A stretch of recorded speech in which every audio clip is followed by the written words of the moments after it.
escalar f por un vector a, ¿cierto? Entonces simplemente la propiedad de la derivada, uno encuentra que esto es derivada de la función de escalar por el vector a, o la dirección del vector a, más la función escalar por la derivada del vector a, ¿cierto? Bueno, ya sabíamos cómo es una derivada de un vector que depende del tiempo. La otra es la derivada de un producto escalar de A con B, por ejemplo. Todo distribuye, entonces la derivada de A punto B más A punto derivada de B.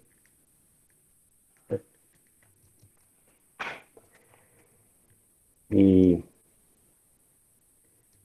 y la de un producto vectorial, ¿cierto? Como las tres propiedades básicas, identidades básicas, pues acá en este curso que más necesitamos. Entonces da lo mismo, ¿cierto? Lo mismo que el producto escalar, pero la diferencia es que ahora es con el producto cruz, más A cruz derivada de B con respecto al tiempo. ¿Sí? Entonces, son propiedades fáciles o identidades fáciles de demostrar, muy complicado. Yo creo que ustedes lo vieron o lo van a ver en cursos de sea álgebra lineal o geometría vectorial. Entonces, no le dedicaremos mucho tiempo a esto. Como un caso particular es lo que hemos discutido acá como un ejemplo, cuando un vector A tiene magnitud constante, encontramos que se da una rotación pura, ¿cierto? También lo podemos entender utilizando la segunda identidad, ¿cierto? Por ejemplo, cuando derivamos temporalmente el producto escalar de un vector con el mismo, ¿cierto? Consigo mismo, queda, ¿sí? Esto es la derivada temporal de la magnitud del vector al cuadrado, ¿cierto? ¿Sí? Y aplicando la propiedad de arriba, la segunda, esto es dos veces a punto la derivada de a, ¿cierto? Aplicando la propiedad, como un producto escalar conmuta, entonces queda dos veces. Y si el vector, en el caso particular, en el caso de que, supongamos, o en el caso particular de que esto sea una constante, ¿cierto? Suponiendo eso, encontramos que de a punto derivada de a es cero, ¿cierto? Entonces mostramos que el vector a va a ser perpendicular a la derivada del vector a, ¿cierto? En cada instante de tiempo, lo que hemos visto de otra manera en la clase pasada, ¿cierto? ¿Sí? Vector perpendicular, o sea, tiene ahí rotación pura, ¿cierto?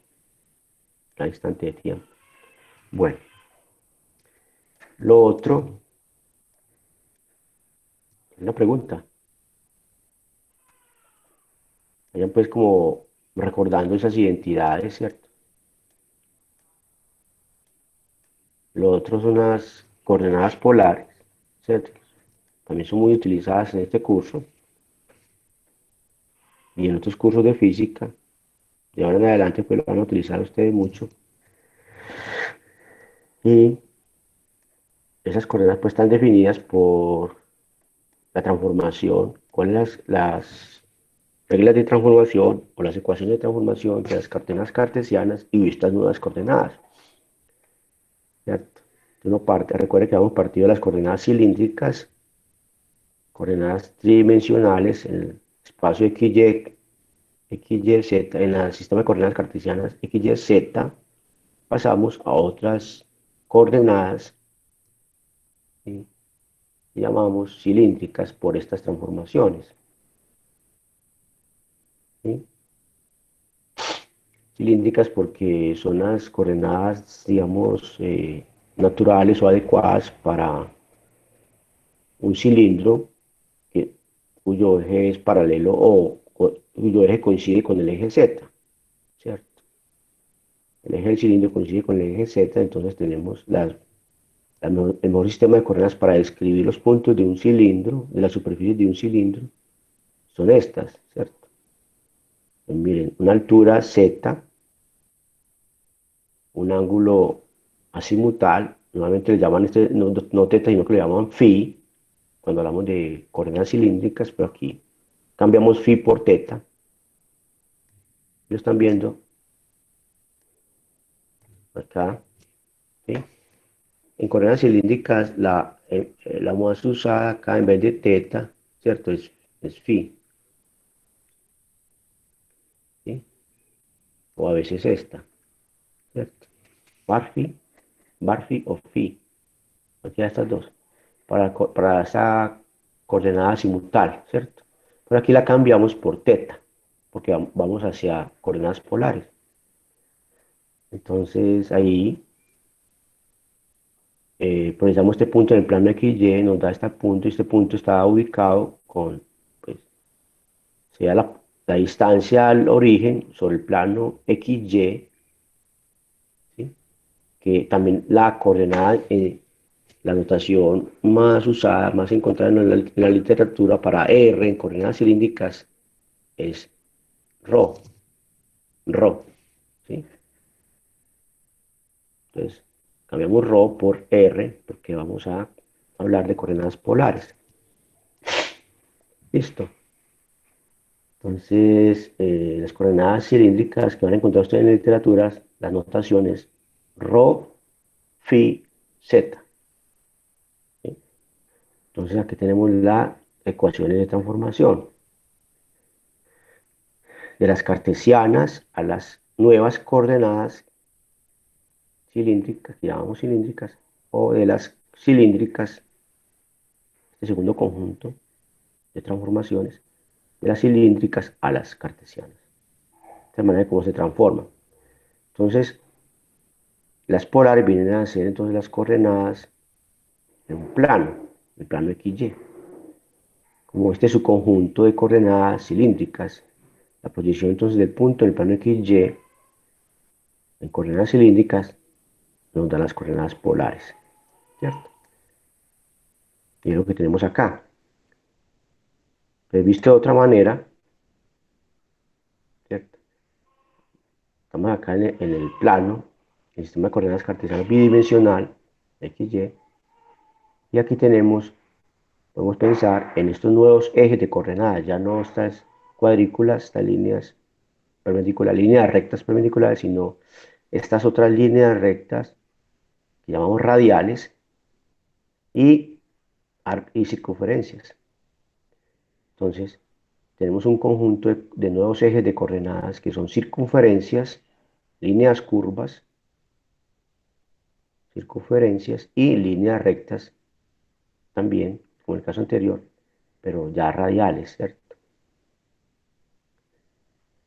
Entonces miren que ya la diferencia es que estas líneas radiales, cada una de estas líneas ya no son paralelas,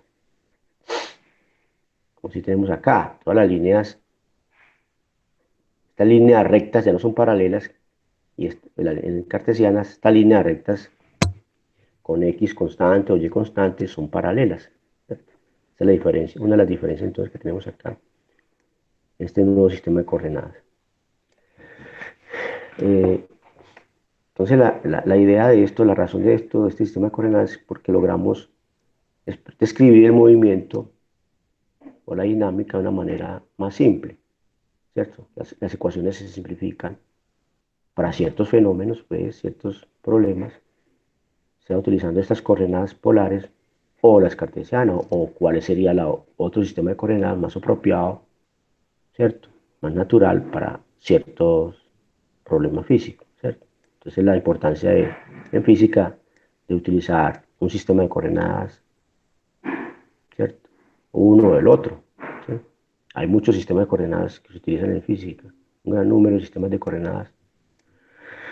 Y entre ellos, pues, habrán eh, tres o cuatro, máximo cinco, los más usados, ¿cierto? Más populares. Pero siempre aparecen lo que se llaman las cartesianas, pues siempre van a estar las cartesianas, cilíndricas y las esféricas. Son las más populares de todos los sistemas, como 11 o 12 sistemas de coordenadas, que se consideran como sistemas ortogonales, ¿sí? Ortogonales en cada punto, los vectores unitarios que los definen. Bueno, eso lo van a estudiar ustedes en curso de física matemáticas, sistemas de coordenadas curvilíneas, ¿sí? Y como hay una receta, un procedimiento muy mecánico que se vuelve muy sencillo para uno encontrar los vectores unitarios. Bueno, entonces, eh, aquí tenemos en la tercera gráfica,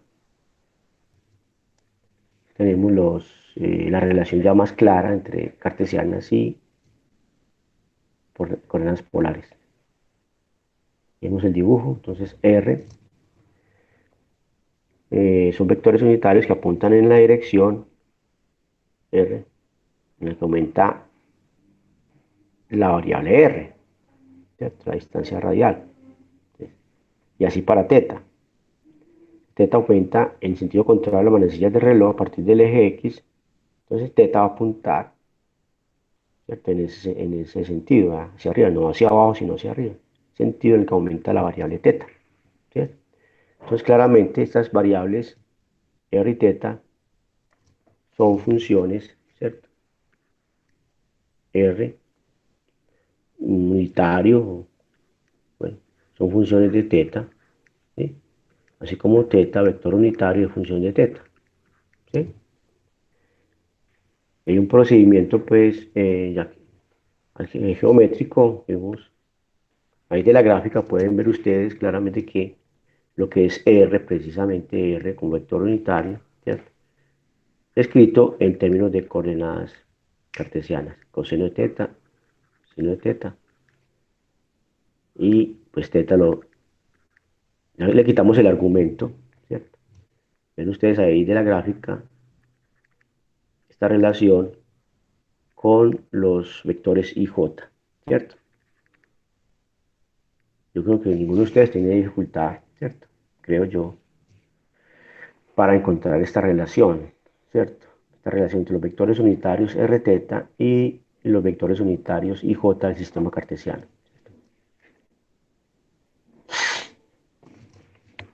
Entonces, ya con eso, pues muy fácil ya, ¿cierto? Encontrar la relación o las derivadas que son importantes para expresar los vectores de velocidad y aceleración, ¿cierto? En términos de R y teta. Recuerden que teta, entonces la dependencia temporal está en la variable teta, básicamente. La podemos expresar ahí, también R, pero acá lo importante es teta, ¿cierto? La dependencia fundamental acá en sistema de coordenadas es teta, lo cual es la función, la dependencia de teta con el tiempo, ¿cierto? Entonces con eso pues ya podemos hacer las derivadas, averiguar las derivadas temporales de estos vectores unitarios, ¿cierto? Simplemente ven, ¿sí? Las propiedades que vimos, que acabamos de ver, ¿cierto? De funciones escalares con vectores, en este caso vectores constantes, y j, ¿cierto? No cambian con el tiempo, son vectores constantes, entonces es muy fácil la derivación, solamente va a tocar la, la componente escalar, que es coseno de teta y seno de teta, ¿cierto? Miren la propiedad que acabamos de ver, ¿cierto? Estamos utilizando una de las identidades, básicamente estamos utilizando la primera. Entonces esta segunda se hace cero porque I y J no dependen del tiempo, entonces este segundo término desaparece. Solamente queda este, ¿sí? Estamos utilizando esa identidad, entonces queda derivada del coseno, ¿cierto? Entonces ahí tenemos la derivada del coseno, ya saben ustedes, menos seno por la derivada interna, ¿cierto? sea, la derivada de teta es teta punto. No sabemos cómo la dependencia de teta con el tiempo, entonces le damos teta punto, indicado, ¿cierto? En la dirección de I, más, ¿cierto? Derivada de seno, que es coseno, por teta punto, en la dirección de J, ¿sí? Y aquí podemos factorizar teta punto, ¿cierto? Que multiplica a menos seno de teta en la dirección I, más coseno de teta en la dirección J. Y ahí tenemos el vector unitario teta, como pueden acá, ¿cierto? Utilizando esta ecuación, esa relación, nos queda que la derivada del vector unitario R es teta punto por el vector unitario teta, o sea que está en la dirección de el vector unitario teta, ¿sí? Y de la misma manera, entonces, hacemos la derivada del otro vector unitario, procedimiento totalmente similar, ya saben, paso a paso, lo hacen y llegan a este resultado. Menos teta punto, se dan cuenta que ya va a ser en la dirección de R, unitario, pero ya queda un menos teta punto. Entonces, estas dos ecuaciones son muy importantes, esta y esta, ¿sí? Para expresar ya entonces, encontrar una expresión para la velocidad y la aceleración, ¿cierto? Entonces, rápidamente se dan cuenta que la velocidad, ¿cierto? ¿Sí? Que es la derivada del vector de posición, ¿sí? De R, pero el vector de posición, R, es el vector, la magnitud en la dirección de R, ¿cierto? Entonces tenemos la derivada de una cantidad escalar, una función escalar que es R o en la dirección, y por un vector unitario en este caso, que es R. Aplicamos esa propiedad, esa identidad de arriba, la primera, pues y nos da la derivada de la función escalar en la dirección de R más la función escalar por la derivada del vector R en la dirección con respecto al tiempo. Entonces ven que ya tenemos esta derivada, por eso es importante haber hecho eso primero, la derivada de este segundo término, y ahí vemos que esto es, como no sabemos cuál es la dependencia de R con el tiempo, la dependencia de R con el tiempo está a través de la dependencia de teta con el tiempo, pero como aparece aquí arriba, entonces le damos indicado un R punto para simplificar la notación. Utilizamos la notación de Newton, simplemente para simplificar un poco esto.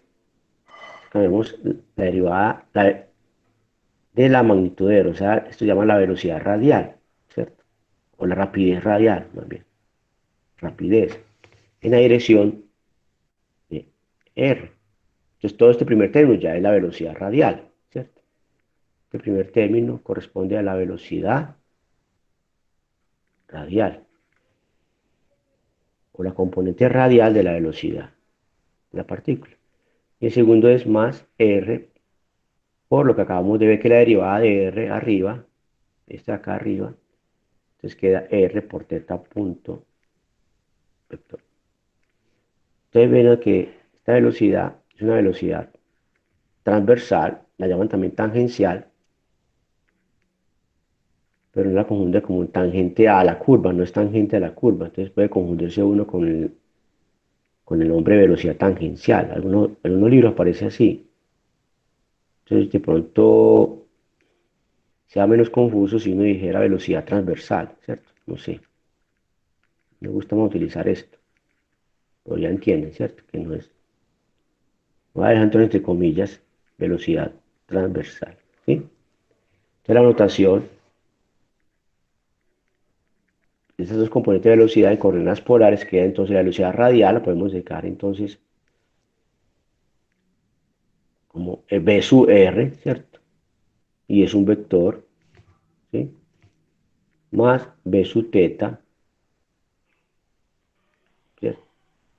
Y es un vector, donde ya entonces sabemos qué es cada componente. BR y Bθ. ¿Sí? Y la aceleración, pues, un poco más largo, pero el procedimiento es exactamente el mismo. No hay que ya pensar mucho, ¿cierto? Lo que hay que pensar es un poco la interpretación, ¿cierto? Ese vector. Creo que es el análisis que finalmente se vuelve interesante, ¿cierto? Hacer. Entonces, por la definición de aceleración, entonces hay ya que derivar dos términos. Yo no voy a hacerlo todo, entonces voy a poner ya el resultado. Aquí tenemos la velocidad en coordenadas polares. ¿Sí? Entonces aquí el primero salen dos términos y el segundo salen tres. ¿Sí? Finalmente van a quedar dos términos porque dos de ellos son eh, paralelos. ¿Sí? Entonces van a quedar, entonces sale ahí de R y de teta, ¿cierto? Entonces van a quedar los que son paralelos a R y los que son paralelos a teta. ¿Sí? Entonces los que son paralelos a R, recuerden que era este término que es el cambio en la rapidez radial o la aceleración radial de dos puntos menos r teta punto al cuadrado que corresponde al cambio en la dirección de la velocidad tangencial. Y estos dos están en la dirección R. Estos son los dos términos de la aceleración que contribuyen a la velocidad, a la aceleración radial, ¿cierto? ¿Sí? Entonces lo importante es entender como un poco la vida de interpretación de esto, de dónde surgen estos términos. Recuerden la discusión que hicimos, traten de recordar. Este primero es el cambio en la rapidez radial, pues este más fácil de entender, de dos puntos, pero este un poquito más complicado, es el cambio en la dirección de la velocidad tangencial. ¿Sí? ¿Cómo es que aparece ese? ¿Cierto? Usted coge, por ejemplo, piensan, tiene una trayectoria así, ¿cierto? Por decir algo, ¿sí? La trayectoria. Digamos que va en ese sentido el movimiento, de derecha a izquierda, ¿sí?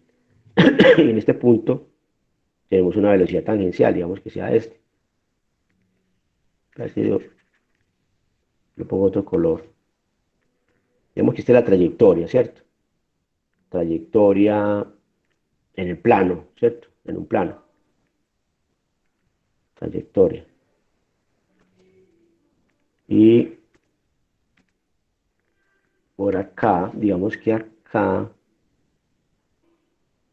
tenemos una velocidad tangencial. Está viendo muy clarito. Bueno, y acá tenemos otra, ¿sí? En este punto y en este punto, digamos así. Entonces, el cambio fue, digamos que pasó de acá, y barrió este ángulo teta, ¿sí? Teta de teta. Me pareciera que fueran paralelos, ¿cierto? Está un poco mal dibujado, pues, la tangente. Está un poco mal dibujado. Como usted lo puede así.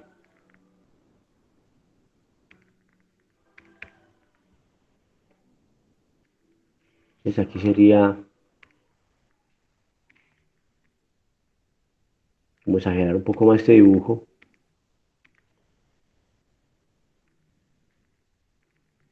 Ah, sí, es lo que pasa acá.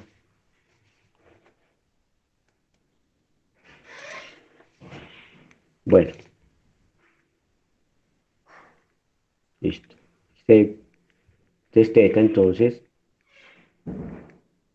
¿sí? Esta es una velocidad tangencial. Es una velocidad teta, más bien, teta, ¿cierto? de teta en un tiempo t, ¿cierto? Tenemos un tiempo t.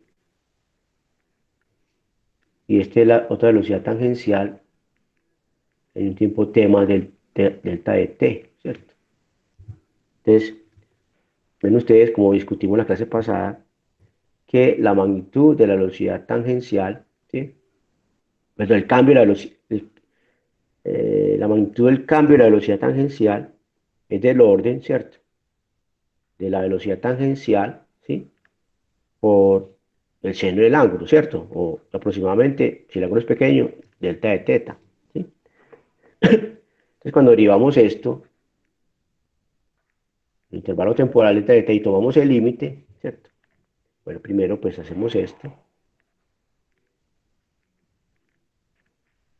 Ahí no están viendo, está muy clarito. ¿Se alcanzan a leer ahí?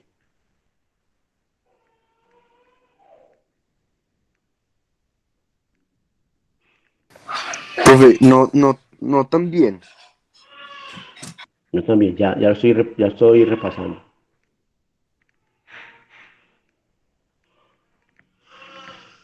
Aproximadamente B, teta, delta de teta. Listo. Entonces tenemos, eh, disculpa un momentico, yo cierro la puerta que si está llorando nuestra bebé de la casa.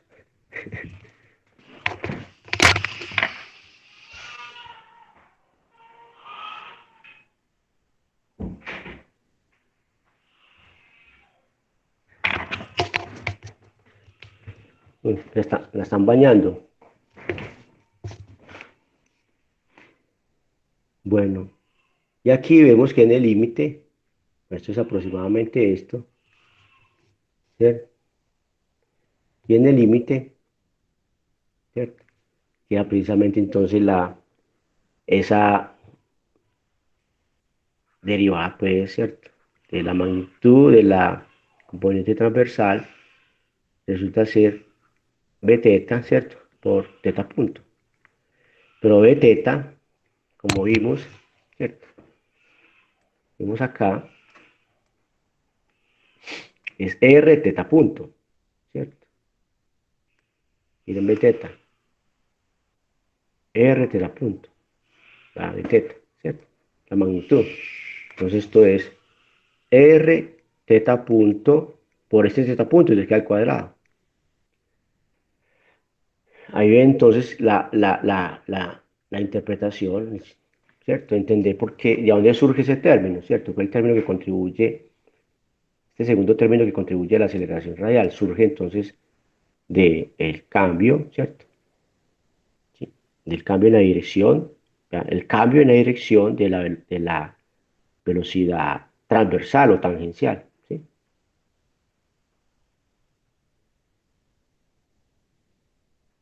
Mm,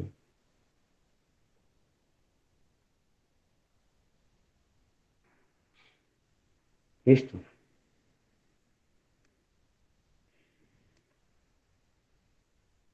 Bueno, y así para los otros. Entonces, acá pues haciendo, lo podemos hacer, continuar haciendo eso, ¿sí? Y aquí para las componentes en la dirección de teta, recuerda que tenemos un primer término que era r por la segunda derivada del ángulo, o sea, la aceleración angular, ¿cierto? Y es el término que nos da el cambio en la rapidez tangencial. Entonces, este también es fácil de interpretar como el primero de acá, ¿cierto? El cambio en la rapidez radial para este y este segundo, el cambio en la rapidez tangencial o transversal. Y el famoso término, ¿cierto? Un poco más complicado de interpretar, que es el término de Coriolis, 2r punto teta punto, ¿cierto? Le llaman entonces aceleración de Coriolis, ¿se acuerdan? El término de aceleración, pues acompañado con teta unitario, es la aceleración de colores.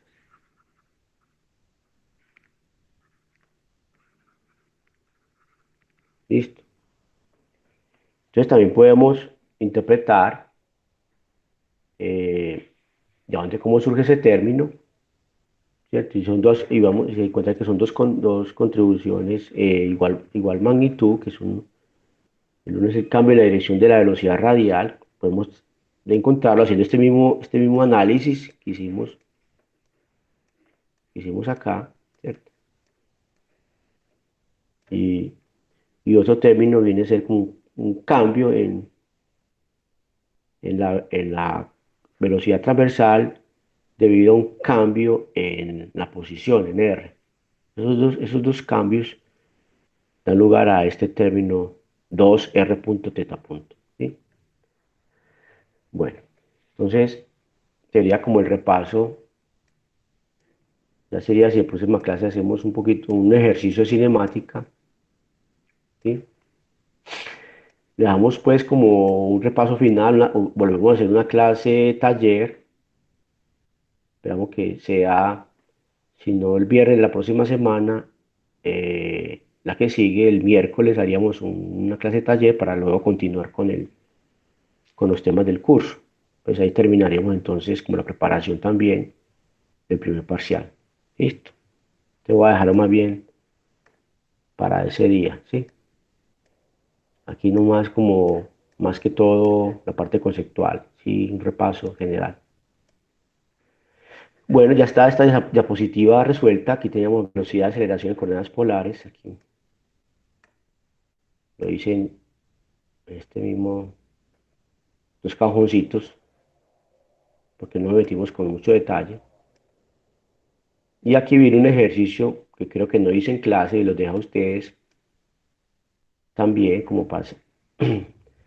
Hablar también de un tema que no hemos tocado, pero sí habíamos tocado, pero no como repaso, que es el movimiento relativo, la velocidad relativa, ¿cierto? En ese caso, un ejercicio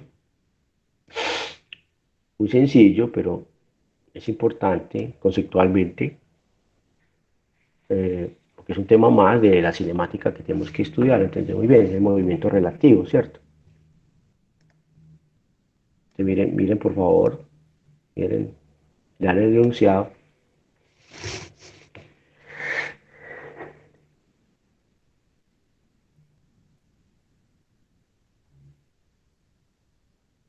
Lo que entonces quieren entender por velocidad relativa, ¿cierto? ¿Relativa a qué? Por cierto, a cierto sistema de coordenadas específico. Entonces, la velocidad con la posición siempre es relativo, ¿cierto? La aceleración. Pero ahora es como tener dos sistemas simultáneamente y describir el movimiento de una partícula con respecto a dos sistemas, o sea, como dos observadores, ¿cierto? Cada uno con su sistema de referencia. Todavía no estamos hablando del sistema inercial, ¿sí? Un sistema de referencia, que es general, ¿sí? Y eh, ¿cuál sería entonces la relación entre las velocidades que mide cada observador, ¿cierto? Eso sería como lo que hay que aprender de ahí de este ejercicio, ¿cierto? Entonces es importante para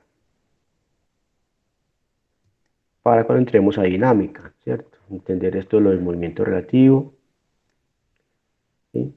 Y en el caso que tengamos varios sistemas de coordenadas,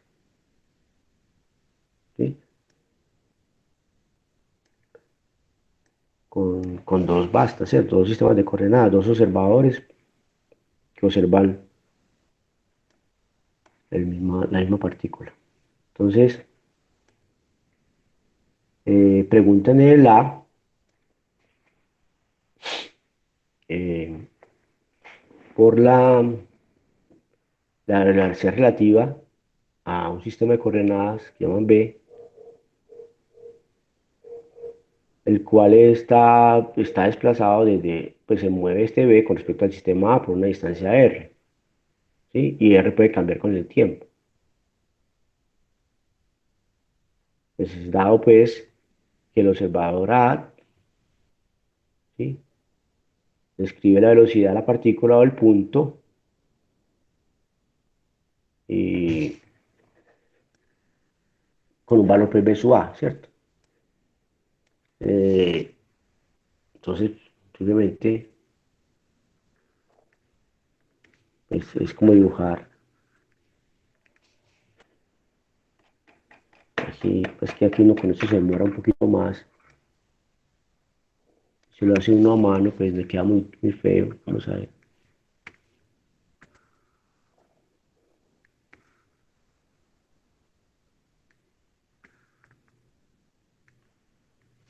Vamos a ver si ya lo otro lo termino así más bien. Aquí tenemos un sistema de coordenadas que llamamos A y este otro que llamamos B. Podría estar rotado, pueden estar rotados, ¿cierto? El B es relativo al A. Pero bueno, dejémoslo así. Y mm, tendríamos vector R, digamos que señala el origen del sistema, el origen del sistema B con respecto al sistema, al origen del sistema A, ¿cierto? Entonces apunte, mire que señala los dos orígenes. Empieza la cola en el origen del sistema A y la cabeza en el origen del sistema B, o al contrario, ¿cierto? Esto lo denotamos como el vector R, mayúscula, la notación más usual que se encuentra en la literatura.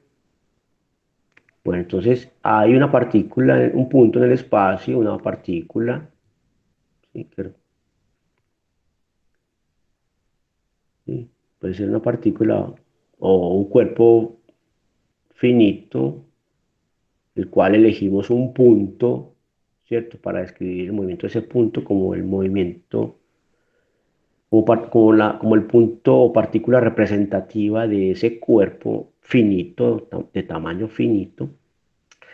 Entonces decimos que el movimiento del cuerpo corresponde o es el movimiento de esa partícula que elegimos, o ese punto que elegimos del cuerpo, ¿cierto? Bueno, entonces señalamos ese punto y lo que dice el observador A es el vector de posición RA, ¿cierto? Y desde ese mismo punto, el observador B dice, pues, dice que el vector de posición es RB, ¿cierto? Entonces, ya vemos simplemente en geometría vectorial lo que es RA, por ejemplo, RA, ¿sí?, es RB o o R, como eso conmuta, lo podemos escribir así, R mayúscula más RB, ¿cierto? Suma algebraica de vectores, la regla de la suma de vectores, ¿sí? Podemos decir, y enumerar la pregunta, ¿cierto? ¿Cuál es la velocidad relativa al sistema de coordenadas B? ¿Sí? ¿Sí? Entonces, ahí necesitamos despejar RB, que nos preguntan por la velocidad de RB, ¿cierto? Queda RA menos R.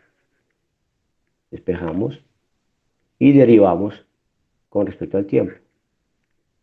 Aplicamos el operador derivada temporal a esta ecuación, entonces queda RB punto, ¿cierto? O sea, esto es la velocidad de la partícula relativo al sistema B. Es igual a RA punto menos R mayúscula punto. Es decir, la velocidad relativa, la velocidad de la partícula relativa al sistema B es igual a la velocidad de la misma partícula relativo al sistema A menos la velocidad del sistema B relativo al sistema A. R mayúscula punto es la velocidad del sistema B relativo al sistema A. Entonces ahí vemos una ecuación donde aparece el concepto de movimiento relativo, velocidad relativa, en estos tres términos, ¿cierto? Y una ecuación que me relaciona a los movimientos relativos, ¿cierto? Aquí tenemos tres movimientos relativos, ¿cierto? De la partícula relativo al sistema A y al sistema B. Ahí van dos velocidades relativas, ¿cierto? Y la otra es ya el movimiento relativo entre los sistemas.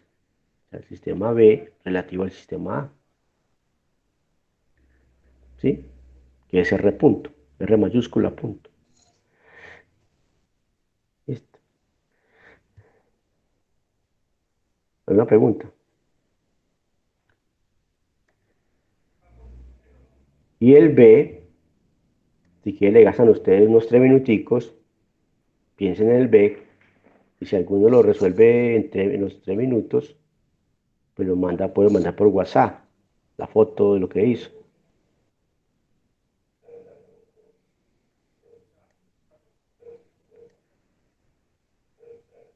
Y tiene una bonificación de 0,1 en el primer parcial. Y está bueno, pues.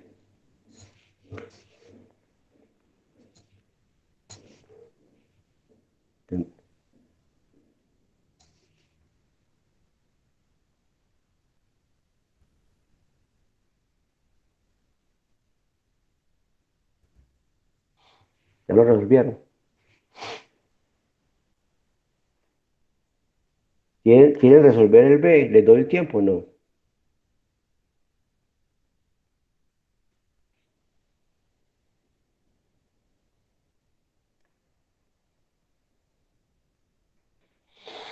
Entonces, ¿qué nos dice el B?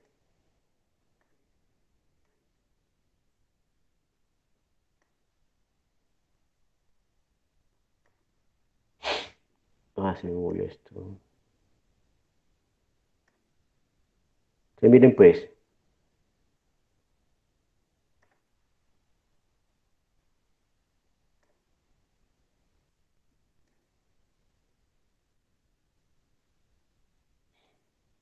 una partículas A y B se mueven en direcciones opuestas alrededor de un círculo con rapidez angular, omega, como se muestra. En el tiempo t igual a cero, ellos ambos están en el punto, o sea, R igual a LJ, o sea, arriba, ¿cierto? Justo arriba. Donde L es el rayo del círculo. Hallar la velocidad de A relativo a B, ¿cierto? Entonces miren, o sea, acá arriba, las dos partículas A y B se encuentran en el tiempo que llamamos t igual a cero, ¿cierto? Están acá las dos partículas, ¿cierto? Si quieren ustedes les dan colorcitos a esas partículas, ¿cierto? Digamos que la B es la roja, está acá arriba en t igual a cero la roja, las canicas, ¿cierto? O cuentas. Y la verde es la partícula A y está acá arriba, justo arriba, en t igual a cero.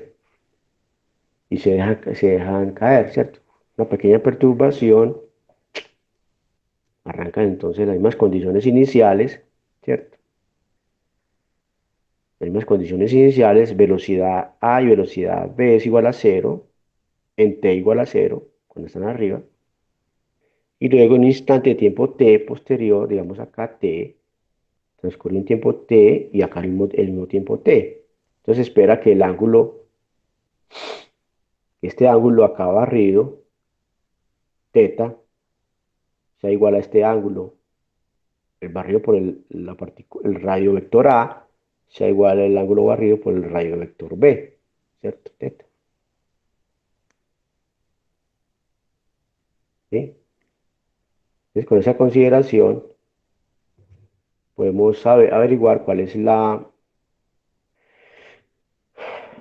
vector de posición de una con respecto a la otra, ¿cierto?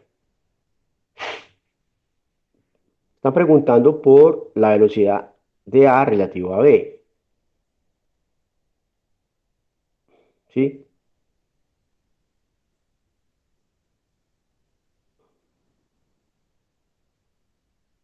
¿Sí?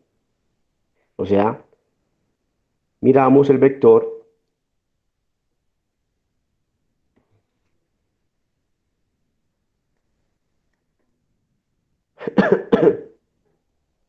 y,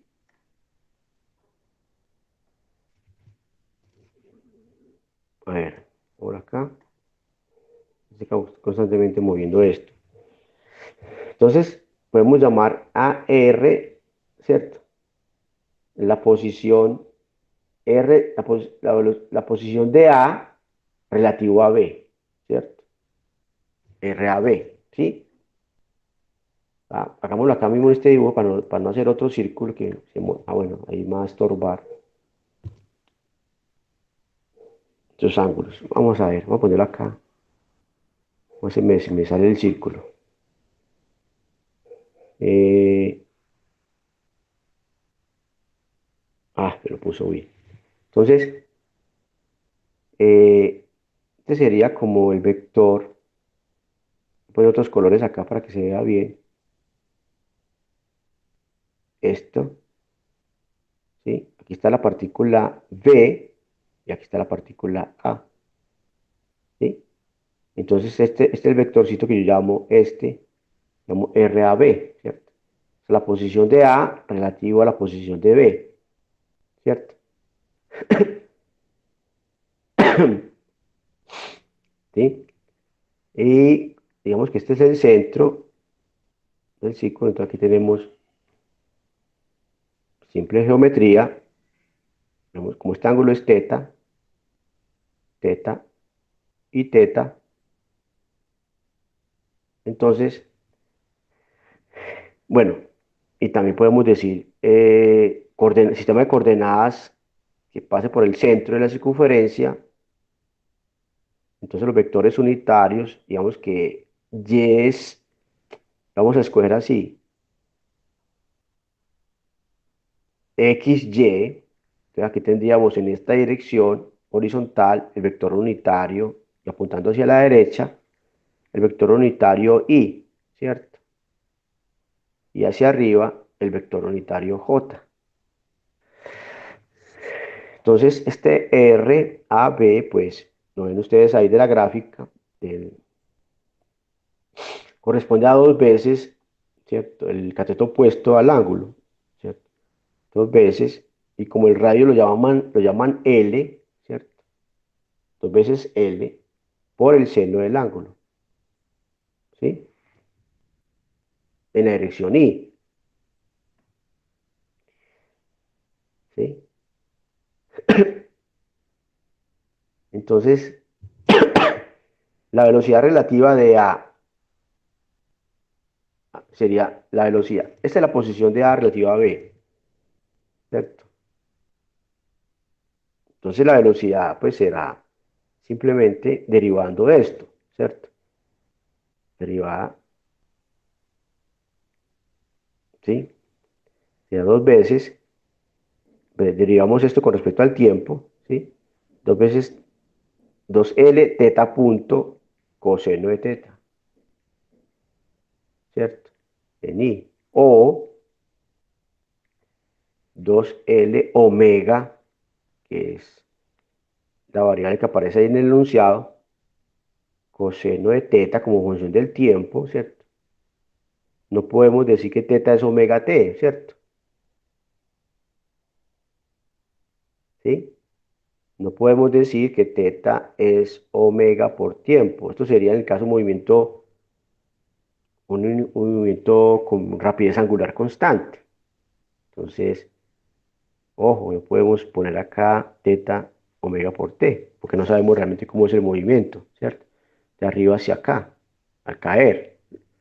Lo, lo, lo, lo, lo más Pues, de hecho ya sabemos, porque como la rapidez no es constante, partió el reposo y terminó acá con una velocidad distinta, partió una velocidad angular cero, una rapidez angular cero, en t igual a cero, y en t tendría otra rapidez angular distinta de cero. Entonces, no podemos decir que el movimiento sea uniformemente acelerado. No es, teta no es omega por t, ¿sí? Entonces, hay que dejarlo así indicado. Simplemente teta es una función del tiempo, no más. Pero sí, claramente, teta punto es omega, la rapidez angular en ese instante de tiempo, ¿cierto? ¿Sí me entiende? Lo que no podemos decir de acá, ¿sí? Lo que no podemos decir de acá es que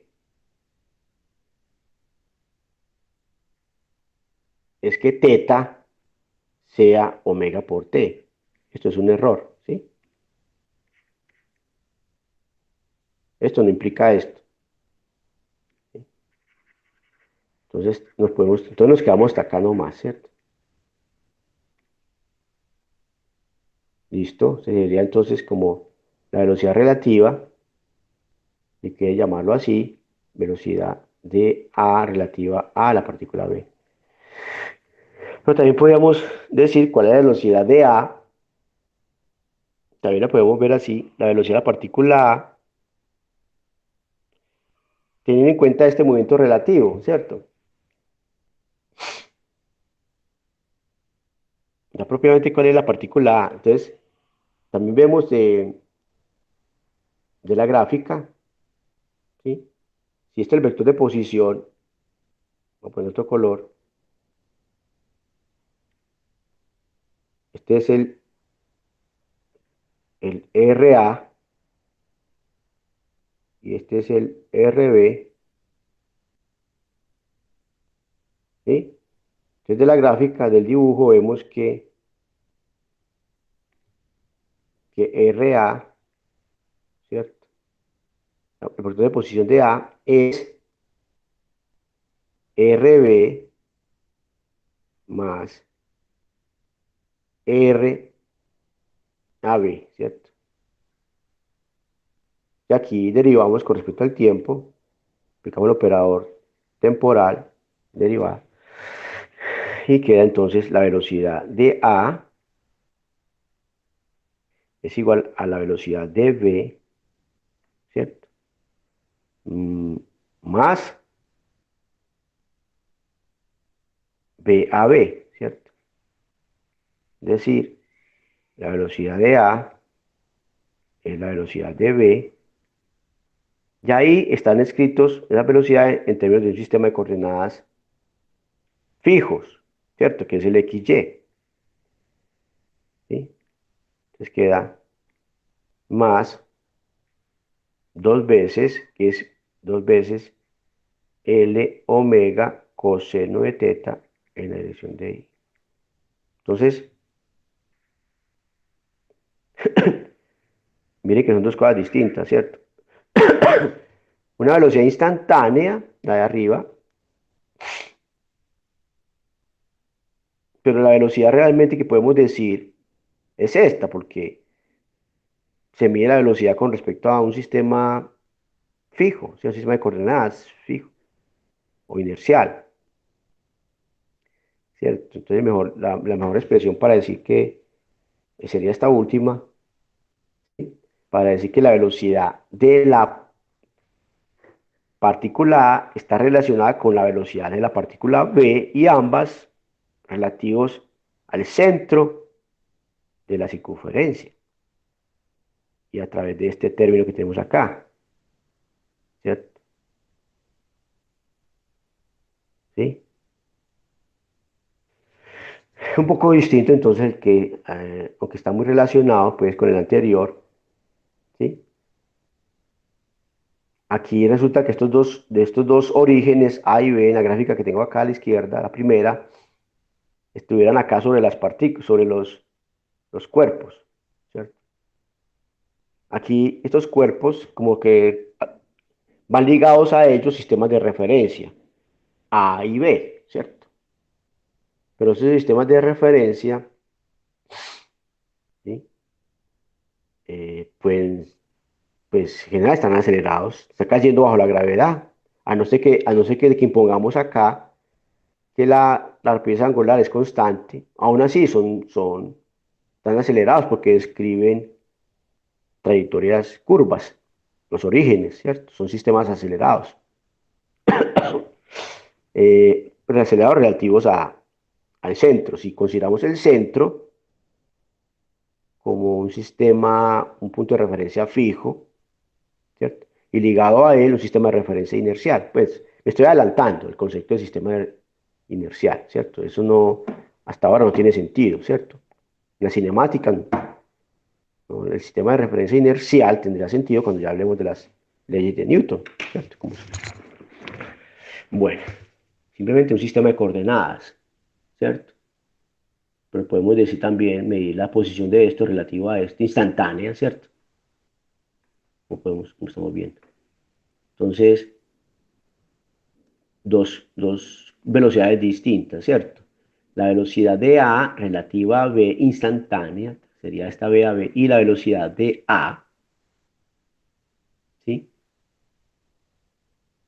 Ya relativo al origen, al centro, ¿cierto? El círculo.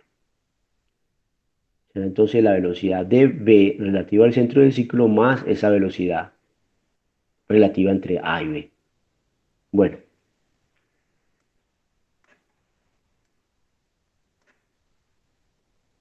bien, entonces ya con eso pues con un repaso ya queda pendiente que vamos a hacer uno o dos ejercicios la próxima semana. No, la próxima no, la tercera semana de cinemática, como una clase taller. Y ahí estaría como también dentro del repaso, ¿sí? Entonces, eh, digamos que el tema central del curso y también pues de esta primera parte del curso y también del todo el curso son las leyes de Newton, ¿cierto? Digamos que los conceptos fundamentales, importantísimos del curso son estos, los primeros, los fundamentales, la ley de Newton. Entonces, como dice acá, como está escrito en el libro de texto guía, las leyes de Newton combinan definiciones, observaciones de la naturaleza, conceptos parcialmente intuitivos y algunas suposiciones no examinadas sobre el espacio y el tiempo. Porque pues, la mecánica que vamos a ver de Newton propiamente no es la que es sin la discusión, la crítica que le hizo Ernest Mach a la mecánica, ¿cierto? Y obviamente y a partir de ahí las consideraciones de Albert Einstein, Profe, disculpe, ¿cómo se llamaba el crítico? Ernst Mach, Ernst suizo, ¿cierto? Es un filósofo físico, es como un físico y filósofo. Mm, Mach, ¿lo estás viendo? Sí, profe. Vamos acá en internet, vamos a ver, Ernst Mach, espera, Ernst, se escribe Ernst, Sí, es que a mí me pareció que No sé cómo, ¿ah? en el libro del profesor Alonso, Mm, él lo menciona. sí, es un físico muy importante, eh, Einstein lo estudió mucho, estudió su crítica a la mecánica newtoniana y digamos que sin ese estudio, no sé si Einstein iba a poder lograr una idea pues sobre eh, eh, también examinar el asunto del espacio y del tiempo y verlos como definiciones también operacionales, no como se había considerado con Newton, ¿cierto? No, no lo llevó al nivel de la operacional, como si llevó las demás propiedades, otras propiedades como la masa, ¿cierto? Una definición operacional y la fuerza, pues todas las demás, pero faltaba, según Einstein, le faltaba también tener en cuenta el tiempo y el espacio. Bueno, aquí vamos a ver el link, ahí está el autor de Gracias. Wikipedia, para que lo tengan ahí pendiente. Bueno, entonces, ahí a lo largo del libro van a ir hablando, comentando un poco sobre el trabajo de este señor. ¿Sí? Bueno, eh,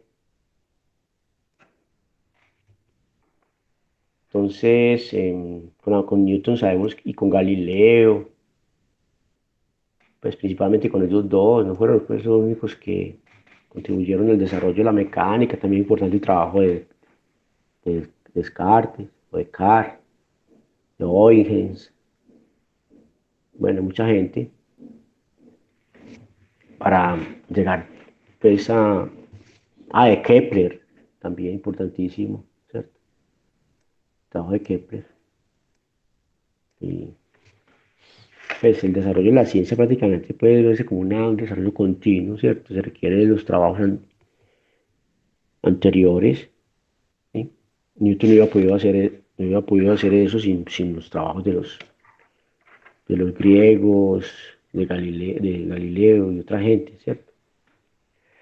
Eh, pues, el trabajo de Newton también es una crítica del trabajo de Aristóteles. Para Aristóteles el estado natural de los cuerpos es el reposo, ¿cierto? Recuerden que él decía que los cuerpos se mueven solo cuando se aplica una fuerza, ¿sí? O sea, por eso pensaba que un cuerpo en reposo es el estado natural, ¿cierto?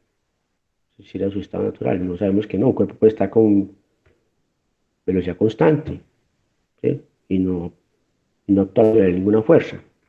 El estado natural, un estado de reposo o de movimiento con velocidad constante. Pues en el lenguaje de Aristóteles, si queríamos hablar como un estado natural, ¿cierto? De los cuerpos. Entonces, por eso el punto de vista de Aristóteles es más intuitivo que el de Newton, ¿cierto? Porque lo que Aristóteles decía de la física de Aristóteles da más a lo que entendemos nosotros, ¿cierto? Observamos directamente la naturaleza, ¿cierto? Porque Aristóteles tuvo en cuenta la fricción, ¿sí? Lo que suponía, fuerzas también que suponían el movimiento, por eso hablaba de eso, ¿sí? Para él era importante, era una postura pues epistemológica ante el mundo, ante la naturaleza y no intervenir, ¿cierto? Sino explicar según la observación sin intervenir, es decir, sin hacer experimentos. Punto de vista, digamos, entre comillas, pasivo, ¿cierto? La observación de Aristóteles es una observación pasiva, entre comillas. En cambio, la observación ya, pues, de la ciencia moderna, a partir de Galileo, Francis Bacon, ¿cierto? Obviamente Newton, ya la observación es experimentación, ¿cierto? Intervenir en la naturaleza, ¿cierto? Entonces, eso fue tal vez por eso la postura de Aristóteles no le impidió pues lograr entender como la ley de movimiento como la logró Newton, ¿cierto? Bueno, un impedimento tipo epistémico. Bueno,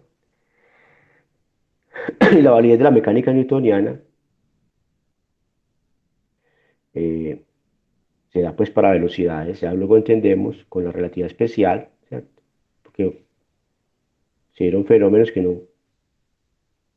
no se podían explicar con la mecánica newtoniana, por ejemplo, los cuerpos, las partículas que se mueven con velocidades muy altas, velocidades cercanas a la velocidad de la luz, Y por eso decimos hoy en día que la validez de la mecánica newtoniana es, mm, o que falla la mecánica newtoniana para sistemas o partículas que se mueven con una velocidad comparable o cercana a la velocidad de la luz. Partículas que mueven con una rapidez de 3 por 10 a la 8 cercano, mayor que 2 por 10 a la 8 metros por segundo, de ese orden. Eh, y también después ya en el siglo XX, a principios del siglo XX, se resultaron muchos fenómenos que no eran posibles explicados con la física clásica, en particular con la mecánica newtoniana, que eran fenómenos microscópicos. Entonces también podemos decir, no solamente en términos de velocidades muy pequeñas, relativamente pequeñas, relativas a la velocidad de la luz, sino también en cuanto a las dimensiones, ¿cierto? O sea, aplicar la mecánica newtoniana a los átomos, ¿cierto? Ya no daría una buena descripción, una buena explicación de los fenómenos que ocurren a nivel atómico o molecular, ¿sí? Entonces, eso es como los límites o la validez de la mecánica cuántica. Eh, Entonces, precisamente, como está basado en observaciones de la naturaleza, pero no observaciones contemplativas, ¿cierto? Entre comillas, pasivas, pues realmente no es pasivo, pero un científico moderno, pues que se rige por el método científico, diría que son observaciones pasivas, ¿cierto? La contemplación no tiene que ver nada con la ciencia, ¿cierto? Bueno, entonces, eh, es lograr esa observación de la naturaleza de manera activa, es precisamente lograr el hecho esencial, ¿cierto? Es como aislarlo. Los hechos todos los fenómenos, todas las partículas, todo está influenciado, ¿cierto? Está relacionado con otra cosa. Entonces la idea es aislarlo, lograr el hecho esencial para, ¿cierto? Lograr mirar si hay leyes universales, que cumplen todos los cuerpos, siempre y cuando estén en las mismas condiciones. Estar aislado. Eh, entonces, ahí para eso, en el caso del movimiento, pues eh, se tiene un dispositivo que logra como aproximarse a eso, que es el riel de aire. Ustedes lo tienen en el Instituto de Física, de pronto lo van a conocer, y es la idea, es generar un colchón de aire, las propiedades físicas que tiene el aire, ¿cierto? Es decir, presentar muy poca oposición al movimiento, ¿sí? Pero no es que, pues, acá más que todo no es que el aire no presente, sino como el riel se mueve sobre un colchón de aire, es muy distinto a moverse sobre un colchón de aceite, de otra cosa, un lubricante, sí, también ayuda, sería muy poca la fricción, pero la menos fricción posible que pueda obtener es con el aire, por ejemplo, colchón de aire. Entonces, por ejemplo, estos punticos que aparecen acá son orificios pequeños orificios donde salen chorritos de aire, ¿cierto? Vienen de una bomba de aire conectada a esto, un compresor de aire que entra por aquí, se conecta por acá en este extremo y aquí por aquí salen los chorros, los jets de aire que generan entonces un colchón, producen un colchón entre este jinete, este carrito y el riel triangular que tenemos acá. De esa manera se reduce mucho la fricción del riel, del cuerpo de este jinete con el riel. Entonces ahí estamos logrando lo que entendemos por lograr, pues estamos tratando de lograr el hecho esencial, estamos tratando de aislar el cuerpo para mirar cuál sería el movimiento si su estado natural efectivamente es el del reposo o no, como decía Aristóteles, ¿cierto? Entonces, es eso lo que se hace, lo primero que se hace en el estudio del movimiento, y aquí tengo pues acá como comparando la viscosidad que tiene que ver con la fricción en los fluidos, cuando un cuerpo se mueve entre un fluido, ¿sí? O entre las capas de un fluido, ¿sí? Se determina esa viscosidad, esa fricción entre las capas de un fluido. Se encuentra, por ejemplo, que esa viscosidad para el aire es mucho menor que la viscosidad, por ejemplo, de un aceite. Bien, ese mu representa el coeficiente de viscosidad dinámico. 1.8 por 10 a la menos 5 en estas unidades del sistema internacional, está en newton, segundo, metro al cuadrado. Y el aceite es 10 a la menos 2, o sea, 3 órdenes de magnitud, ¿cierto? Entonces, por eso se hacen estos experimentos generando colchones, este fluido, estas capas de aire, ¿sí? El resultado experimental va a ser muy bueno, ¿cierto? Muy interesante. Entonces, esa es la primera ley. Aquí surge entonces la primera ley. Es en parte una definición y también un hecho experimental. Y dice que entonces un cuerpo cuando se aísla, mire que acá aislarlo, ahí estamos primero eliminando las fuerzas de rozamiento, de fricción. Pero faltan más, faltan las fuerzas debido a la Tierra, la fuerza gravitacional. ¿Cómo la eliminamos? Entonces logrando que este riel esté bien horizontal, es decir, que la fuerza gravitacional, que sabemos que apunta hacia abajo, mirando el movimiento de caída libre, vertical, sea perpendicular a la dirección del movimiento de esto. Si es exactamente perpendicular, entonces en la dirección del movimiento del carrito no va a contribuir, no va a tener componente alguna, ¿cierto? Si es perpendicular. Eso lo entendemos del trabajo de Galileo. Entonces, entonces ya con eso eliminaríamos también la fuerza, ¿cierto? Que ejerce la Tierra sobre el carrito. Entonces, eliminamos la fuerza de fricción y eliminamos la fuerza gravitacional. Cuando, porque estamos restringiendo el movimiento a una dirección, ¿cierto? Entonces, como está restringido a moverse en una dirección, que es la dirección que determina el riel, entonces miramos que en esa dirección no contribuya la fuerza gravitacional, ¿cierto? Entonces ya eliminamos de esa manera, poniéndolo bien, nivelando, lo que llaman nivelando el riel con estos botoncitos acá, ¿cierto? Y eliminando, o digamos que no es, obviamente eso elimina del todo la fuerza de fricción, pero sí, en muy buena aproximación, se logra eliminar, casi toda. Entonces, ahí tenemos el cuerpo. Y también, obviamente, el aire que hay en el laboratorio, ¿cierto? Despreciando el aire, vemos que no hayan corrientes de aire ¿cierto? Que choquen con esto, en fin. Entonces, todo eso no logra, ¿cierto?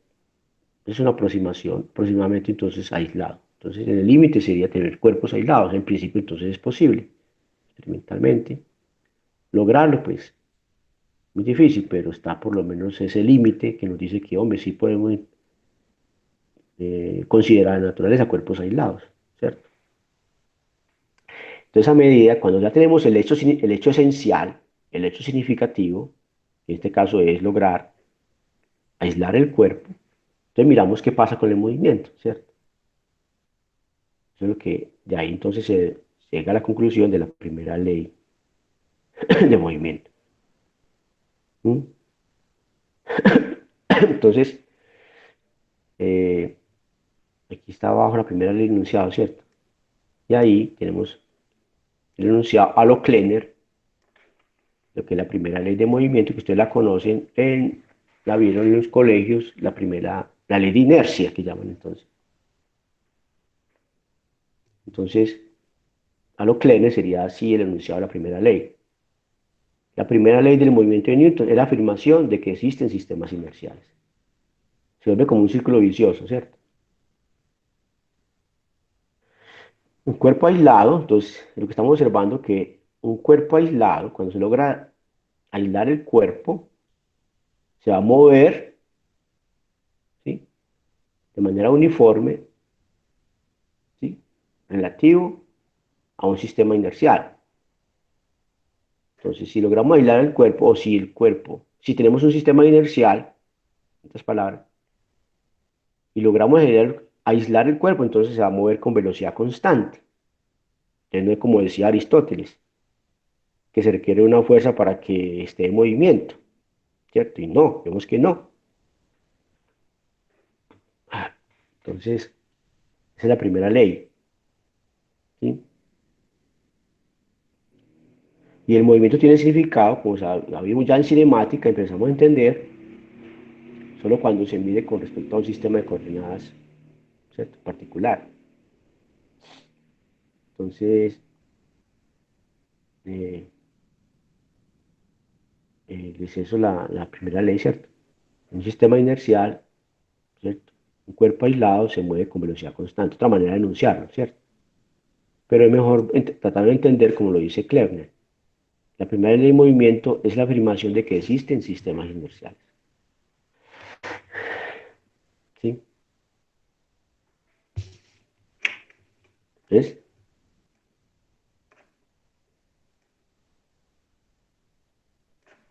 Entonces, un sistema inercial, en otras palabras, ¿cierto? Es un sistema de coordenadas, como muestra acá este dibujo, ¿cierto? Vean, aquí tenemos el carrito y el riel de aire y varios sistemas de coordenadas.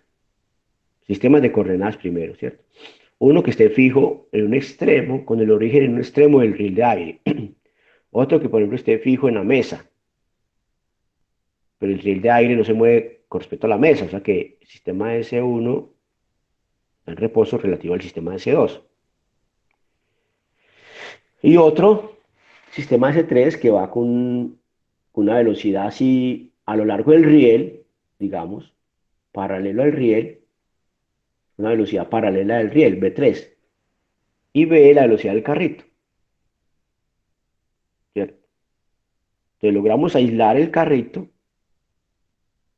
y observamos que se mueve con velocidad constante, lo medimos relativo a un punto del riel, y también va a ser a un punto de la mesa, ¿cierto? Entonces, eh, ahí viene el sistema inercial. Es un sistema de coordenadas relativo al cual un cuerpo aislado se mueve uniformemente, con velocidad constante,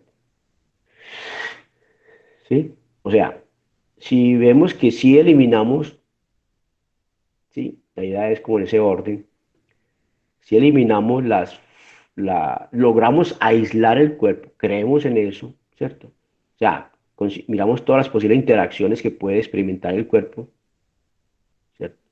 Y logramos eliminarlas, ¿cierto? O sea, logramos aislar el cuerpo, ¿sí? Y eso se logra experimentalmente, ¿sí?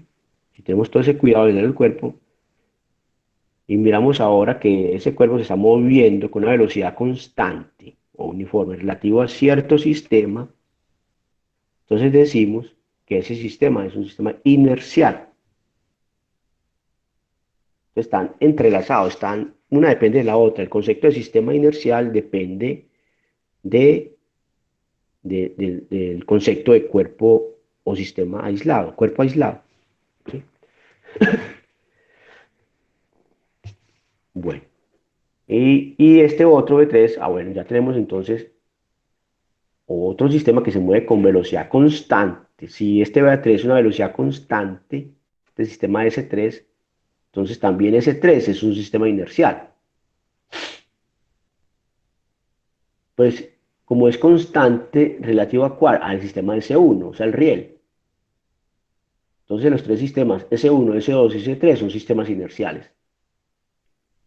Porque el observador que va en el sistema 3, S3, va a observar que el carrito también se mueve con velocidad constante, uniformemente.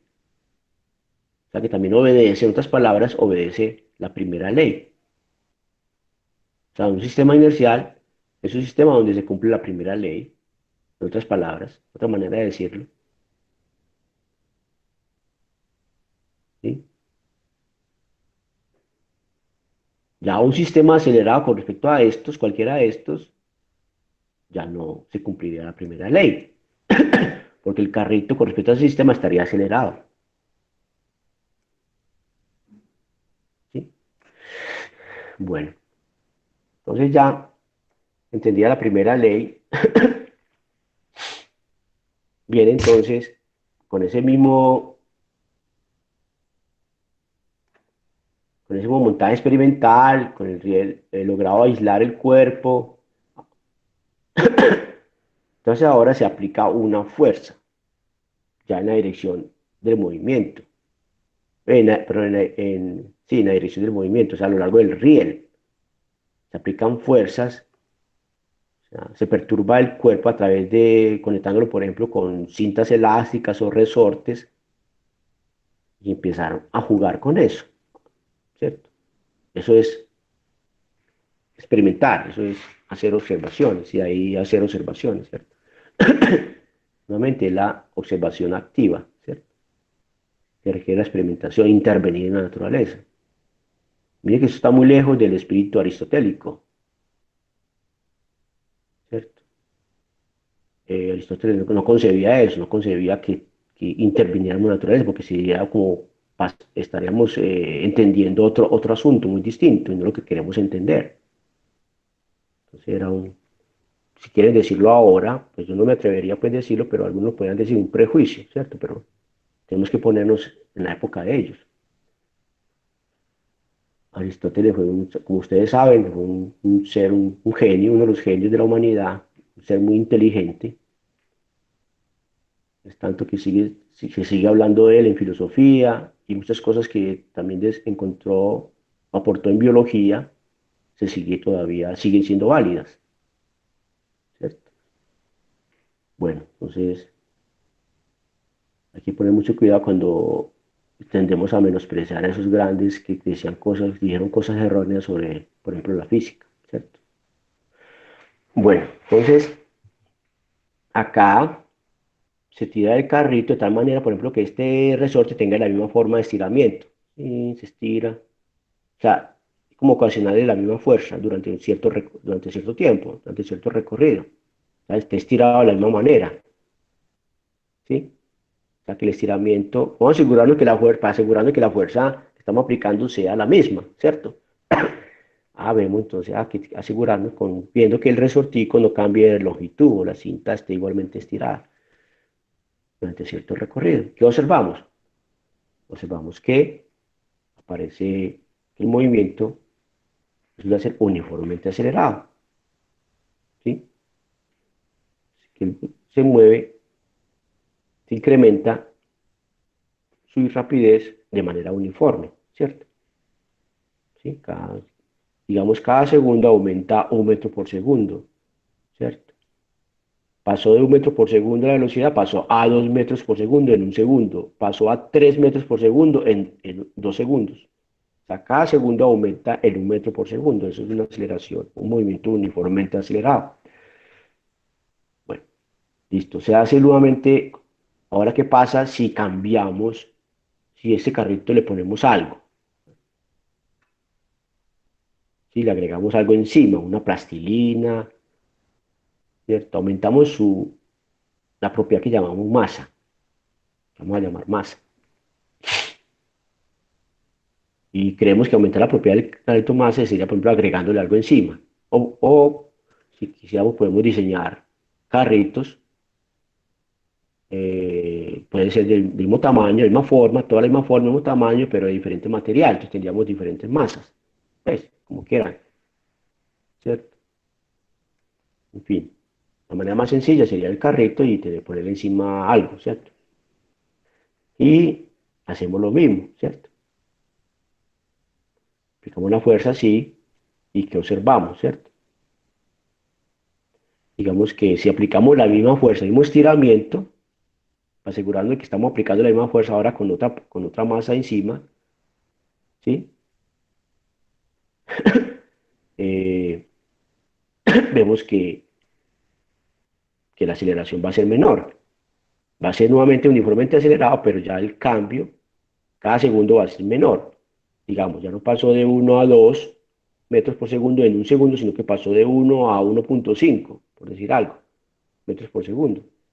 Cambió la aceleración, ¿cierto? Pero sigue siendo el movimiento uniformemente acelerado. Entonces, eso nos lleva a una definición operacional de la masa, ¿cierto? ¿Listo? ¿De acuerdo? Entonces, la definición operacional de la masa sale entonces de hacer esos experimentos. La masa entonces viene a ser la masa, digamos pues, tengo que definir primero cuál es tengo un carrito, tenemos un carrito de masa M1, ¿cierto?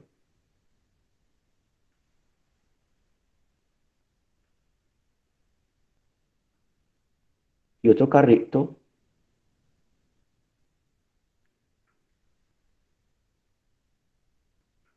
de masa M2.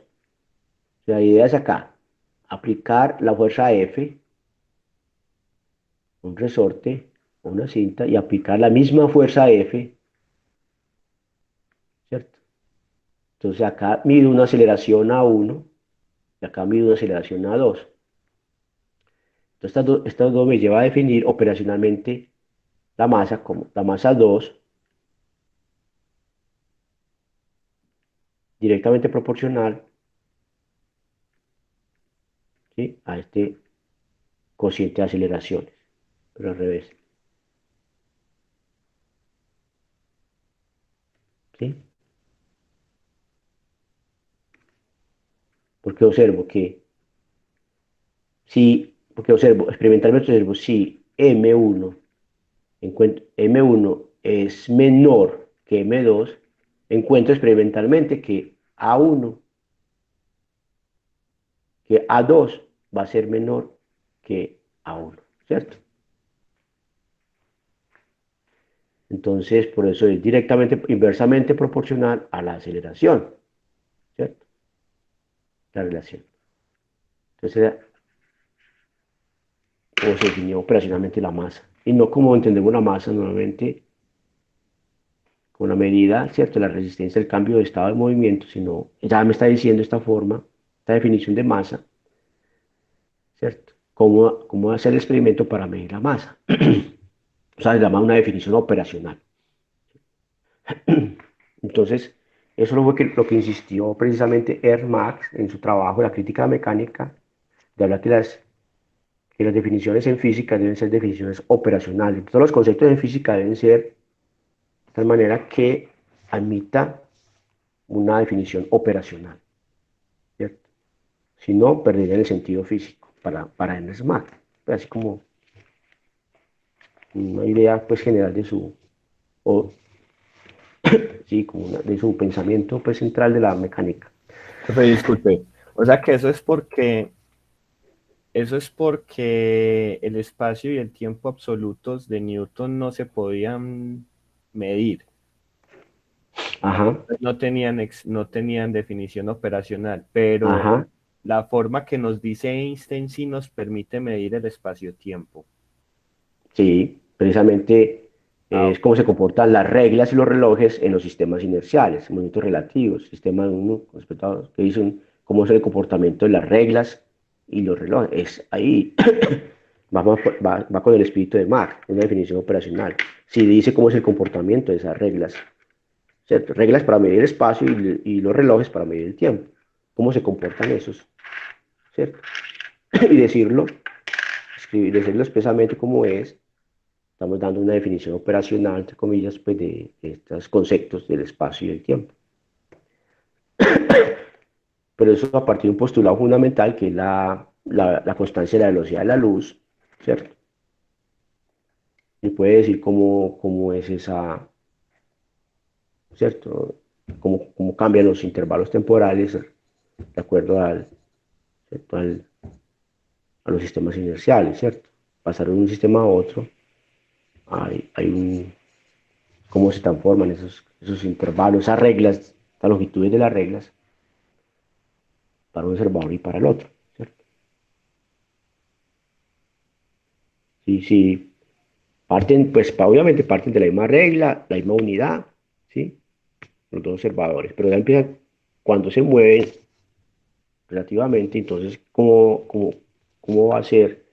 ¿Cómo el observador, un observador va a observar cuál es la longitud de esa regla para el otro observador, ¿cierto? Entonces, establecer eso primero, ¿cierto? Que esos intervalos cambian. Ya, el observador no puede determinar, todos los observadores no pueden determinar la misma longitud. Va a depender entonces del movimiento relativo, la velocidad que lleva uno con respecto al otro. Algo así. Es como resumir. ¿Sí? Eso lo van a ver ustedes en el curso de relatividad, en el curso de relatividad y de pronto también en el curso también de electromagnetismo también. Entienden ahí un poco de la relatividad especial, ¿cierto? Bueno, dejemos ahí. Próxima clase continuamos entonces con la dinámica. Profe, muchas Vamos a gracias. dar, vamos a dar clases máximo de hora y 40, hora y 45, máximo hora y 45. Vamos porque tengo una clase a las 10. Bueno, entonces para que sepan pues que las clases van a ser alrededor de una hora y 40 minutos. Listo. Adiós, profe. Espero que estén bien. Cuídense mucho. Gracias, profesor. Buenos días. Gracias, profe. Hasta luego. Hasta luego. Chao.